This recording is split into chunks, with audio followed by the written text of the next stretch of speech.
Hello, my name is Jennifer and I'm in Penn Foster's Veterinary Technician program.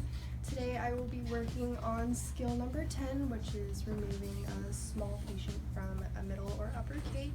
This is Benny. He's going to help me today. So what I'm going to do is I'm going to come in close to my cage, have my hand down here with my leash ready to loop around the patient's neck. I'm going to come in here, move my hand in first, get a hold of his collar so that he doesn't try to come out before I come in. Move my body as close to him as I can. I'm going to apply the leash, like this. I'm going to put my right hand on his chest. My left hand is going to come around the patient and go under his sternum. I'm going to lift him out. And that is how you remove a patient from the middle cage. I'm going to be lifting our medium to large sized patient up onto a table using proper restraint and lifting techniques. So what I'm going to do is I'm going to come onto the left side of the patient. Come here. I'm going to bend my knees so that I don't strain my back. I'm going to put my right arm underneath the abdomen and my left arm around his head. I'm going to lift with my legs and put the patient on the table. And that's how you lift a patient onto a table. So this is going to be sternal recumbency on my patient. I'm going to bring her around. Good girl, honey. I'm going to have her sit. Sit, sit. Good, now, honey. Lay down. Lay down. Good girl. I'm going to have her lay down into sternal, so she's just going to lay upright. There we go. I know. So, we need to lay down. I have my right arm caressing her head so she has no movement to try and grab or bite anybody. I have her in her upright sterile position, so she is sitting up, she's not laying down. I have my body weight on her spine so that she doesn't try to move as much. This is a really good patient, so I don't have to really apply much force to keep her in this position. Yeah, she's nice and calm and we can do anything we need to at this point. And currently I'm about to apply a gauze muzzle onto this patient. So right here I have my piece of gauze. It's about 1 foot long. All I did was tie a little slip. What I'm going to do is come to our patient. Hi, sweet girl, can you sit? Oh, look at that munchkin. I'm going to slip the loop over her nose, just like this. And then I have my strings here that I'm going to pull. And then I will secure the muzzle behind her head. And this is just a good temporary muzzle.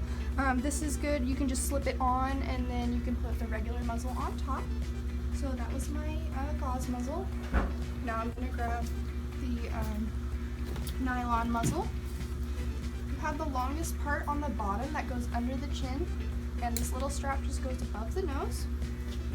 What I do is I come here, I'll put one side on and I'll just slowly advance the muzzle over the patient's face so I don't overwhelm them. Next thing you do is you clip it and you tighten it as much as you can. You don't want any room to play usually in between a muzzle because that's what keeps you from being bit by the patient. And yeah, that's how you apply a nylon muzzle. So when selecting an Elizabethan collar, you need to make sure that it's the appropriate size. The way I usually measure to fit a collar is I'll grab the size I think is appropriate. I'll put it around the patient's head, and she's gonna slip out of it. Come here, sweet girl. I know. Can you sit? Good girl. You always want to make sure that the cone goes past the patient's nose. So when their face is in this region, you don't want their nose to go past this point. So that means they can reach their incision or hot spot or whatever you're trying to keep them from looking at. So I'm going to take this cone, slip it over her head. I'm going to make it the appropriate tightness. So you generally want to be able to only put 2 fingers underneath where the collar would be. And this particular one's just a snap, so I'm just going to snap it around her neck.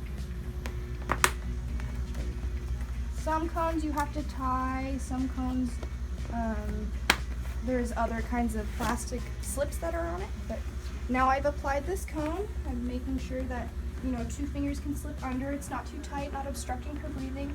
I've also made sure that her nose doesn't go past this point. And that's how you apply an Elizabethan collar. And today I will be applying a catch pull on our patient. As you can tell, our patient is very aggressive today, and I can't get near her, and so I must use other means. So, I've gathered my catch pole here. I've looped it according to how this one works. This one, you just, this is it undone, and then you pull the loose rope through this, down and over the hard part of the stick. After you do that, you can come to your patient. You're just going to slip over the head and pull. And now I have good restraint of my patient. She can't get near me if I don't want her to, but if I want her closer, I can pull her closer, and I have full control of her at this moment.